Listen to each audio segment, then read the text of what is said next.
Según la filosofía china, existe el yin-yang. Y dice que son dos fuerzas que se oponen y que a la vez son necesarias. Para cada blanco existe su negro. Estoy hablando del color. Para cada azul existe el rojo. Para el frío existe el calor. Para el Manchester United, el Wander de Valparaíso. Más o menos igual, los opuestos.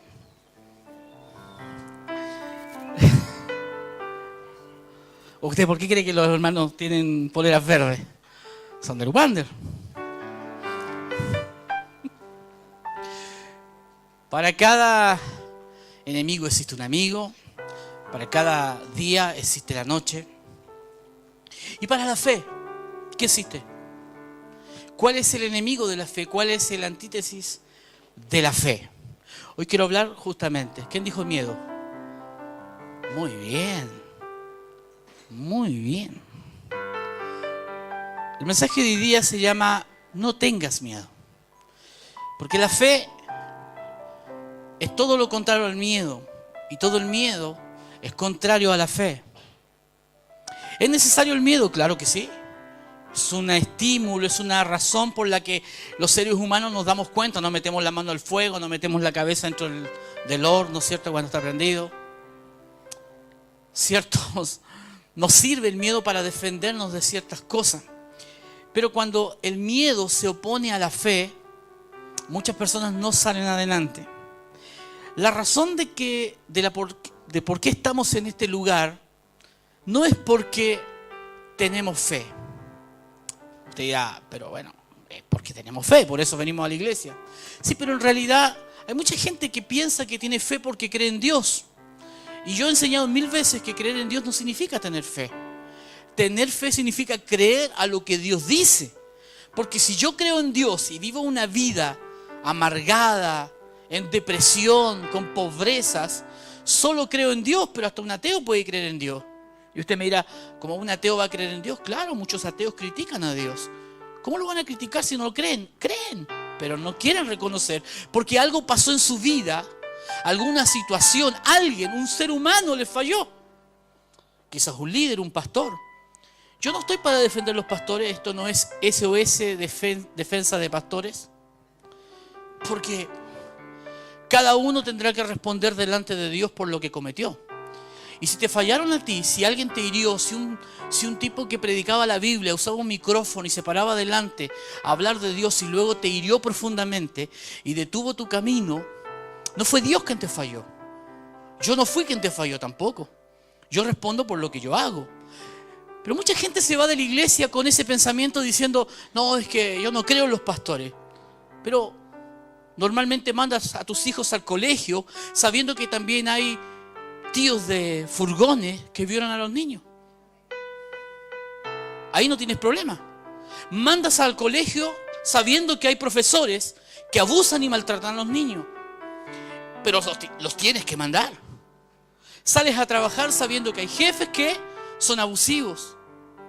Y haces tu vida normal sabiendo que hay gente que falla y que te ha fallado a ti y te va a seguir fallando. Pero cuando se trata de la iglesia, no voy más a la iglesia. No lo entiendo. Es simplemente porque Satanás hizo una trampa en tu vida y destruyó la fe en Dios. No la fe. Porque la fe no es de la iglesia evangélica. La fe no le pertenece a los católicos y no les pertenece a nadie. La fe es algo que es mucho más, que trasciende las religiones, que trasciende el mundo, los países. La fe es un poder que se mueve dentro del ser humano, que hace que las cosas imposibles se hagan posibles. Al revés, el miedo hace que todo lo que es posible se destruya. Nuestro principal versículo, nuestra bandera de lucha de la iglesia evangélica o del pueblo de Dios, está en Hebreos 11:1 y dice así: es pues la fe, la certeza de lo que se espera y la convicción de lo que no se ve. Mucha gente cree que tiene fe porque cree en cosas que ve, pero la fe tiene la convicción de que hay ciertas cosas que hoy no las veo, pero que para mí son reales. La fe no cree lo que es real, cree lo que no se ve. Y es lo que muchos personajes de la historia lograron hacer. Los inventores, quien inventó la ampolleta, quien inventó o descubrió cómo volar los aviones, tenían un sueño. Nunca vieron un avión volar, nunca vieron una ampolleta. Pero Tomás Alva Edison tenía algo en su cabeza que le decía, algo tiene que funcionar. Y después de 1000 intentos, puso de todos los filamentos, descubrió la ampolleta. Él no veía, no había cómo demostrárselo, pero tenía fe. Y no estamos hablando de fe cristiana evangélica. Es una convicción de que algo bueno me va a suceder a pesar de que no lo veo. Al contrario, el miedo es que algo malo me va a suceder. ¿Conoce usted alguna de esas personas? Quienes somos de la generación de los picapiedras, dentro de los picapiedras había uno que se llamaba Mala Suerte. Yo tuve un compañero que era el mala suerte del colegio. En la enseñanza media, todo le iba mal a él. Yo prefería no subirme a la micro cuando él estaba, porque él decía, no, que seguro que esta micro se queda en pana, y se queda en pana. No, seguro que nos ponen una mala nota. Le ponían mala nota. No, seguro que me enfermo, y se enfermaba y vivía. Nunca, era como que tenía una nube negra encima de él. Y esa gente tiene fe, pero una fe negativa. Una fe de que le va a ir mal. Yo conozco hermanos en la iglesia que dicen, me voy a enfermar. No, si yo me voy a enfermar, si ya me está doliendo el callo. Me voy a enfermar. Me duele la cabeza. Tumor. Seguro que es un tumor. Se revisan y ¿qué es lo que hay? Tumor. Porque tuvo fe. No evangélica. Fe en que creyó, no viendo que tenía un tumor, y cuando se fue a revisar al médico, tenía un tumor. No es que le achuntó, creó un tumor con el miedo. Hay gente que dice, me voy a morir, vieja. ¿Pero cómo te vas a morir si solo tienes 40 años? No, vieja, me voy a morir este año. Voy a sacar un seguro de vida porque me voy a morir. Siempre se andan muriendo. Pasan los 40, los 50 y sí, me voy a morir. Los 50 sé que no los paso. Y de repente se mueren. Le achuntaron. No, si yo sé que voy a chocar. No, yo sé que me van a pasar un parte a mí. No, si yo sé que van a despedir, y al único que van a despedir a mí. ¿Y a quién despiden? A él. Y es porque tiene fe, pero fe negativa, o sea, miedo. Número 1, bajo control. Tener las cosas bajo control no significa tener fe.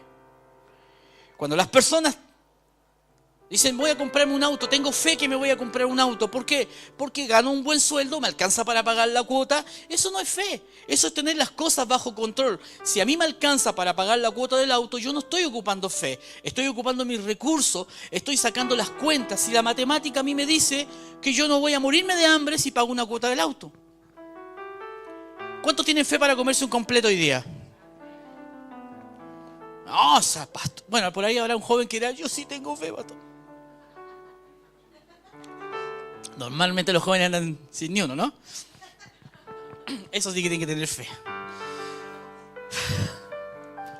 Pero usted fe para comerse un completo. Voy a orar al Señor para que Dios me provea 500 pesos para comerme un completo. No, normalmente todos tenemos, aunque sea 500 pesos. Y eso es tener todo bajo control. Cuando tú pagas tus cuentas, te alcanzan los recursos, las matemáticas te dan, todo está bien. Y entonces la gente dice, no, yo estoy bien, no necesito a Dios. Vas al médico, el médico te dice, no, su presión está bien, su sangre está bien. Tiene muchos años para vivir. No necesitas a Dios porque está todo bajo control. El problema es cuando se pierde el control. Cuando ya nuestra vida ya no depende de nosotros.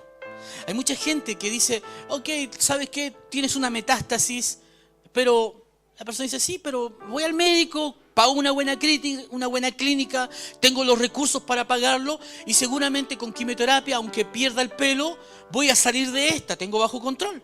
No necesito a Dios, ¿para qué voy a necesitar a Dios? Voy a la clínica, los Maitenes, no sé cómo se llamará, y me ayudan a que mi cáncer se termine. Entonces, ¿cuál es el compromiso que tengo con Dios? Casi ninguno, porque tengo los recursos para pagar el tratamiento de un cáncer. Pero cuando la metástasis es terminal, Cuando el médico dice, ¿sabes qué? Lo tuyo no tiene vuelta atrás. Despide de tu familia. Yo recuerdo haber escuchado eso de un médico cuando dijo, es mejor que tu padre esté en la casa. ¿Para qué? ¿Para qué va a estar acá? Que se vaya, que pase los últimos días con la familia. Cuando se pierde el control es cuando necesitamos a Dios. Juan 11:20 dice, entonces Marta, cuando oyó que Jesús venía, salió a encontrarle, pero María se quedó en casa. Y Marta dijo a Jesús, Señor, si hubieses estado aquí, mi hermano no habría muerto. En ese momento está todo bajo control, no hay problema. ¿Cuál es el problema? ¿Lázaro está muerto? Todavía no. En este capítulo sí ya está muerto, pero antes le avisan a Jesús 3 días antes. Jesús estaba cerca, a 2 estadios. Estaba en una población cercana, orando y sanando enfermos. Entonces ellos no están preocupados, tienen todo bajo control. Avísenle a Jesús que Lázaro, su amigo, a quien él ama, está enfermo. Y que la fiebre es mucha, que la enfermedad es muy fuerte. Pero están tranquilas porque en 3 días vuelve Jesús. Quizás esa misma tarde, al escuchar la voz del mensajero, diga, no, voy, sí, mi amigo Lázaro. Sin embargo, Jesús se queda 3 días y Lázaro muere. Y entonces María y Marta acuñan esta frase, Señor, si hubieses estado aquí. Y ahí es cuando ya se pierde el control. Cuando pensamos que Dios podía haber solucionado un tema y no lo hizo. Se demoró más de la cuenta. Y en ese momento, si Jesús hubiese estado, todo hubiese funcionado.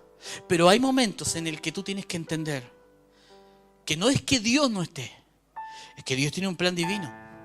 Hay cosas en tu vida en las que te sentirás solo, que Cristo llega 3 días más tarde y que podía haber llegado cuando tu matrimonio todavía estaba en problemas, cuando todavía estabas en el problema del divorcio y quizás podía haber llegado en ese momento, pero no llegó. Finalmente firmaste el papel, miraste a tu mujer y dijiste, bueno, 5 años a la basura, 10 años, 15 años. Si tú, Jesús, hubieses estado antes, mi matrimonio no hubiese muerto, mi empresa no hubiese muerto, mis finanzas no hubiesen muerto, mi hijo no hubiese caído en las drogas. Si hubieses estado antes, tenía todo bajo control, pero perdí el control en algún momento. Número 2, perdiendo el control. Mateo 8:23 nos cuenta la historia de un grupo de apóstoles, discípulos de Jesús, que están en medio de la mar. Ahí ya no hay piso. No hay donde afirmarse. Y entrando él en la barca, sus discípulos le siguieron. Aquí que se levantó en el mar una tempestad tan grande que las olas cubrían la barca, pero él dormía. ¿Qué estaba haciendo Jesús? Durmiendo. Jesús, ¿cómo va a dormir? Jesús estaba durmiendo. Y había afuera una gran tormenta. Yo no sé si usted en algún momento lo ha pillado en alta mar, una tormenta, o por lo menos cuando fue al puerto, un oleaje más o menos fuerte. Esto era una tormenta, esto era terrible. Yo me acuerdo que subí con mis hijos una vez a Valparaíso, fuimos a andar en bote, salieron amarillos los dos. Y eso que no era tormenta. Una tormenta hace que todo se vuelva oscuro, se vuelva triste, se vuelva horrible. Dice que Jesús dormía, vinieron sus discípulos y despertaron diciendo, Señor, sálvanos que perecemos. Un terrible temor, porque ya la metástasis ha avanzado tanto. La empresa ya no hay cómo salvarla, el matrimonio no hay cómo salvarlo. De repente estábamos tan felices, éramos como Romeo y Julieta.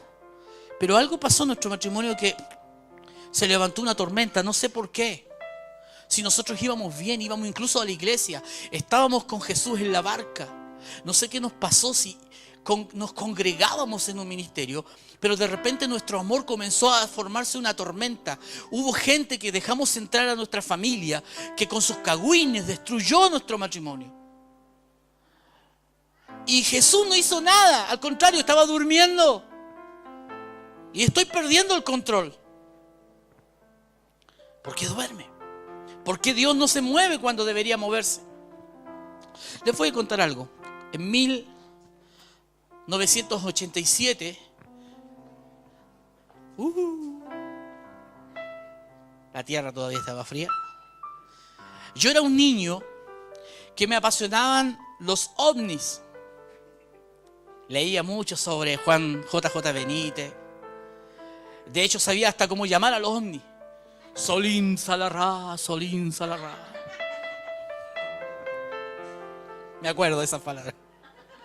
Así aparecían los extraterrestres. Estaba de moda ET. Estaba de moda... Ay, sí. No es que sea tan antiguo, me contaron. Había uno que hacía así. Mi amigo Mac.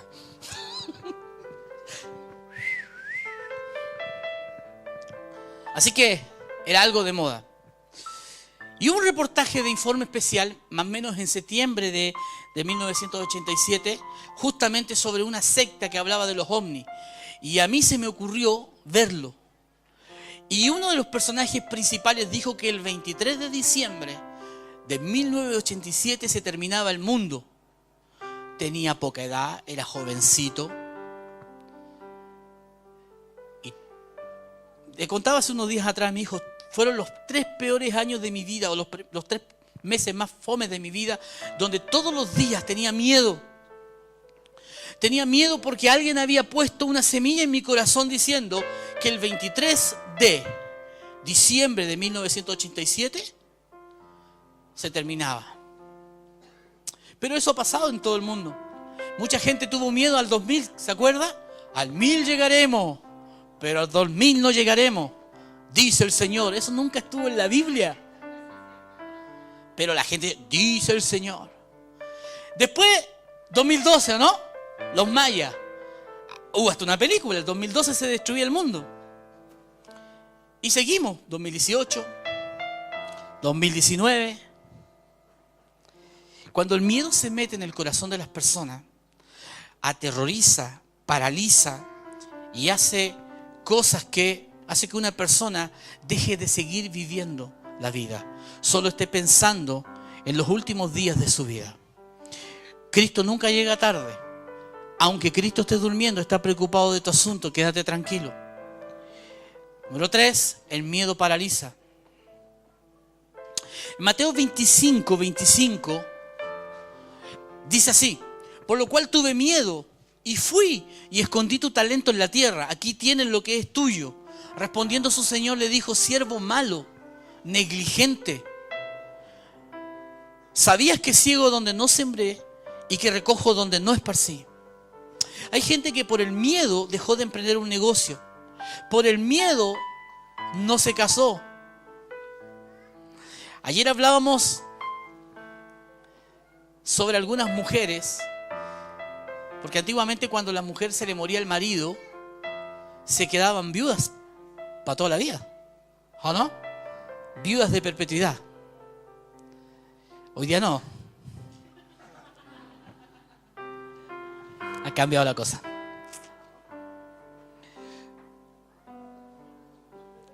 Está bien. Pero hay mujeres que todavía, porque un hombre vino, la embarazó, le vendió el cuento de las palomitas y de que voy a vivir por toda la vida contigo y te voy a amar. Y ella dijo: sí, con este me quiero casar. Pero de repente pescó sus maletas y se fue. Nunca más quisieron tener una relación seria con alguien. Tienen miedo a poder y firmar un papel y decir: vamos a vivir, me voy a dar una nueva oportunidad en la vida. Tienen miedo. Y el miedo te paraliza para... Quebraste en un negocio y te fue mal, te metiste en un emprendimiento y decidiste vender helados y dijiste: no, yo voy a comprar refrigeradores. Pero ese fue el año que más lluvia tuvo. Y no vendiste ningún helado, terminaste vendiendo las máquinas, quedaste encalillado. Y hoy no quieres emprender un negocio porque tienes miedo. El miedo nos paraliza, la fe nos activa. La fe nos hace correr riesgos, nos hace tirarnos en alta mar, nos hace seguir a Jesús sin saber que en algún momento nuestra vida puede cambiar. Y en algún momento de nuestras vidas, las tormentas aparecerán. Es que la gente está equivocada, pensando que ser cristiano significa no más tormenta, no más sufrir. ¡Pare de sufrir! Pero en realidad es, venga a sufrir.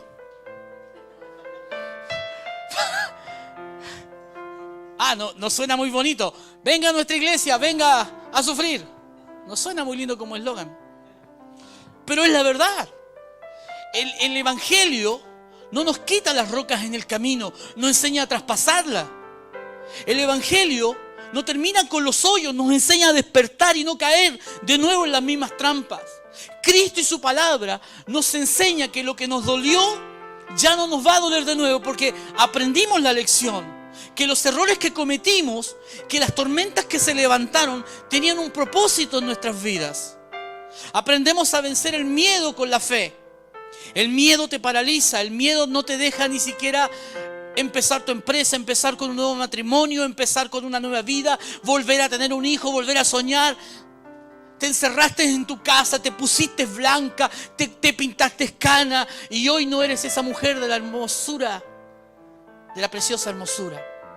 Te amargaste porque tuviste miedo a que otro mermelado aparezca y te cuente el mismo cuento.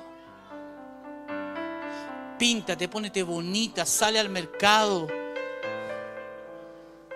Todavía eres joven. Y hay un príncipe, a lo mejor no tan rubio ni con tanto pelo, y el caballo quizás ya está viejo y parece un burro, pero no importa. Todavía hay esperanza. ¿Por qué tantas tormentas? ¿Por qué cuando vives tu vida solo piensas que todo me toca lo malo a mí, siempre me toca lo malo a mí, todo es lo malo para mí? Déjame decirte que Dios quiere darte lo mejor para ti, que Dios murió en la cruz del Calvario para darte vida y no cualquier vida, vida en abundancia. No tengas miedo, no eches de tu vida en el miedo, no pongas tu confianza en el miedo. Pon tu confianza en Dios, porque en el peor de la tormenta, Dios va a aparecer. 4. No temas. Jesús hizo 125 oraciones imperativas, de las cuales 80 fueron relacionadas con el temor. La Biblia registra 365 veces la frase no temas, no temerás, no teman. ¿Sabe lo que significa eso? Un no temas por día. 365 días tú tienes que levantarte y buscar el no temer. Jesús habló 80 palabras relacionadas con el temor. Algunas de ellas están registradas, no puedo traerlas todas. Vamos a leer algunas. No temáis a los que matan el cuerpo, mas el alma más no pueden matar. Temed más bien a aquel que puede destruir el alma y el cuerpo en el infierno. Mateo 10:28. Así que no temáis, más valéis vosotros que muchos pajarillos. Mateo 10:31. Mas el ángel le dijo a Zacarías: no temas, porque tu oración ha sido oída. Y oyendo Jesús respondió y dijo: no temas, cree solamente y serás salva. Lucas 8:50. No temáis, manada pequeña, hablándole a su iglesia, porque vuestro Padre les ha placido darlos el reino. Por tanto os digo, no angustiéis por vuestra vida, que habéis de comer o que habéis de beber. Ni siquiera tengan miedo por lo que tienen que comer o beber, ni por lo que tienen que vestirse, porque hay gente que se amarga y sufre. ¿Qué le vamos a comprar ahora a nuestros hijos que vienen en Navidad? ¿Cómo lo vamos a hacer? ¿Qué ropa me compro para el matrimonio? ¿Qué ropa me compro para Navidad, para el Año Nuevo? Y sufren por eso. Y Dios dice: no tengan miedo, no se angustien por eso. El miedo paraliza a las personas, el miedo no te deja avanzar. Termino. Ya dije dos cosas, o dije más, pero dije que cuando tú tienes el control de tu vida, tranquilo, no necesitas a Dios. ¿Para qué? Tu vida está bajo control. Pero en algún momento de tu vida te vas a dar cuenta que se levanta la peor de tus tormentas, y entonces vas a reconocer que tu control no es tan bueno como que Dios tenga el control. Porque cuando el mar se vuelve tormenta, cuando la tempestad comienza a arreciar y cuando la barca parece que se va a hundir, entonces necesitamos que alguien tome el control. El problema es que Él está durmiendo y hay que despertarlo. Mateo 8, 26. Él le dijo: ¿por qué teméis, hombres de poca fe? Entonces, levantándose, reprendió a los vientos, al mar, y se hizo grande bonanza. Y los hombres se maravillaron diciendo: ¿qué hombre es este que aun los vientos y el mar le obedecen? En 1987, después de esa tremenda experiencia con los ovnis y que el 23 se terminaba el mundo, mis noches fueron horribles. Y yo llamaba a mi papá de mi pieza: papá, papá. ¿Qué? Quiero ir al baño. Y mi padre, con su 1,60 m, imponente, salía de su pieza a llevar al nene al baño. Y yo me sentía protegido. ¿Qué importaba si llegaban los ovnis ese día? Mi papá me iba a agarrar igual. Mi papá era grande, era el Rambo de mi historia. Era mi defensor. Su uniforme no era una camisa de soldado, sino era un pijama viejo y gastado. Él no se vestía como un superhéroe, pero era mi superhéroe, era el que me defendía.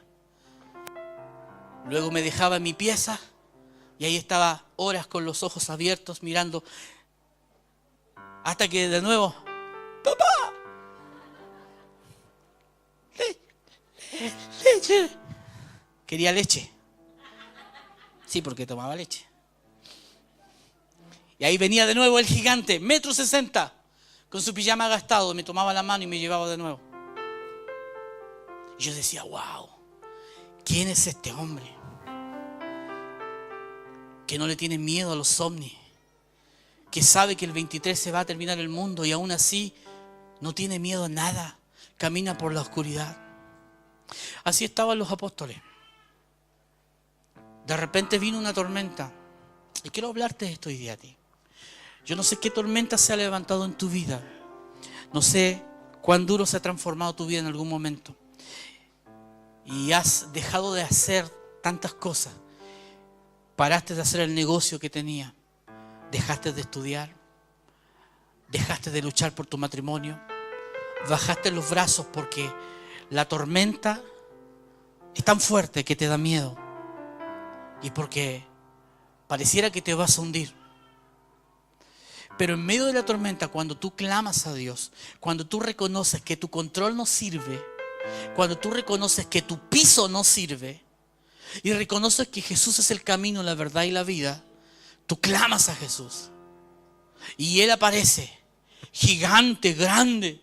Y los discípulos, como aquel niño de 1987, dicen: ¿quién es este hombre que aún los vientos y el mar le obedecen?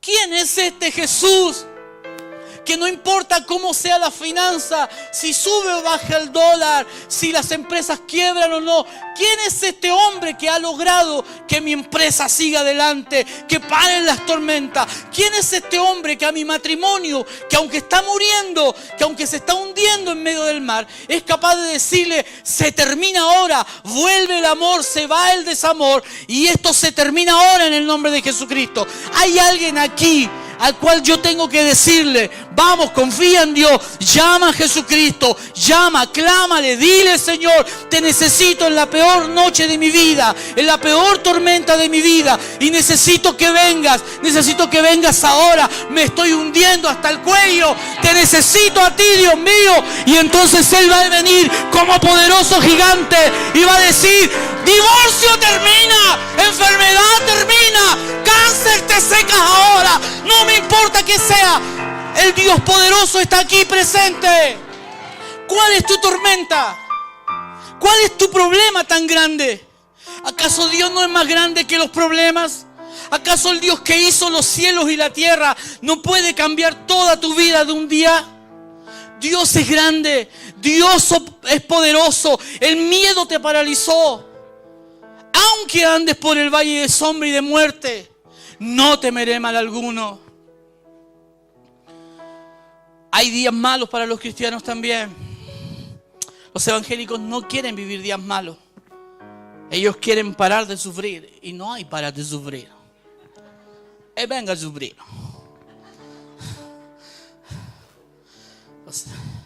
Los cristianos dicen, ay, ahora que soy evangélico me pasan puras cosas malas. Ahora que soy evangélico, mira lo que me pasó ahora que soy evangélico. Hace unos días atrás tuve un hermano haciéndome un reclamo y le dije, para un poco. ¿A quién quieres reclamar? ¿A mí o a Dios? No, es que yo le estoy hablando a usted. Sí, pero yo no soy la oficina de reclamos del cielo. Habla con Dios. Habla con Dios. Que tengo cara de oficinista de... A ver, ¿cuál es el reclamo con el cielo? Sí, ok. Firme acá. Ok, no le sanaste al gato. Muy bien. Espere 15 días, le vamos a mandar un mail con la respuesta del cielo. No existe eso. No existe centro de reclamos del cielo. Tú tienes que sacar el miedo, comenzar a vivir la vida y comenzar a la vida como Cristo quiere que la viva. El problema es que has vivido tu vida, te has manejado tu vida como tú quieres. Crees que crees en Dios, crees que tienes en fe, pero haces lo que tú quieres y no lo que Dios dice. Y por eso vienen las tormentas y por eso te hundes. Pero si tú realmente sacas el piso de tu vida y te metes a alta mar con Jesús, nunca te va a fallar. Yo quiero hablar a aquella persona que su médico le ha dicho que su metástasis. Yo no sé por qué he dicho tanto eso hoy día, pero creo que hay alguna persona a la cual le han dicho que ya se olvide, que se despida de su familia. Pero yo quiero decirte hoy día que ese cáncer se seca de raíz. ¿Lo crees? Hay matrimonios que ya están pensando en divorciarse y ya te sabes qué vieja, ya si nosotros no nos queremos. Hagámoslo por los niños. Y es lo peor, porque los niños sufren. El desamor se ha metido en los matrimonios de forma tan fuerte que se transformó en tormentas. Pero ¿sabes qué? Yo he visto parejas que se odiaban, que ahora parecen pegalocos. El otro día tuve al osito amoroso en una reunión. Chiste interno. Dios restaura las familias. La iglesia Maná no predica de religión. La iglesia Maná no es una religión más. Ni te estamos pidiendo que te cambies de religión. Te estamos enseñando que aprendas cómo vivir bajo los parámetros de Jesucristo. Si tú vives y metes a Jesús en tu familia, tu vida va a cambiar por completo. Quiero bendecirte. No hay juicios para ti. Solo queremos decirte, ven a Cristo. Ven a Jesús. Ven al todopoderoso Dios del universo. Que no importa la tormenta que pasen. Voy a invitar a los músicos. No importa tu tormenta, por más oscuro que sea. No importa que estés viviendo el día en el que Jesús, en vez de venir, se queda. No importa que estés como Marta diciéndole a Jesús, si hubieses estado antes, mi hermano no hubiese muerto. Pero Jesús nunca llega tarde. Jesús nunca se atrasa. Jesús llega en el momento exacto. Y quizás este sea el momento exacto para tu vida. Pero yo no te puedo obligar a servir a Cristo. La Biblia dice que Jesús vino al mundo, pero la gente amó más las tinieblas que la luz. Y esta es la condenación. Que tuvieron la oportunidad de servir a Jesús, pero prefirieron hacer su vida. Lo rechazaron.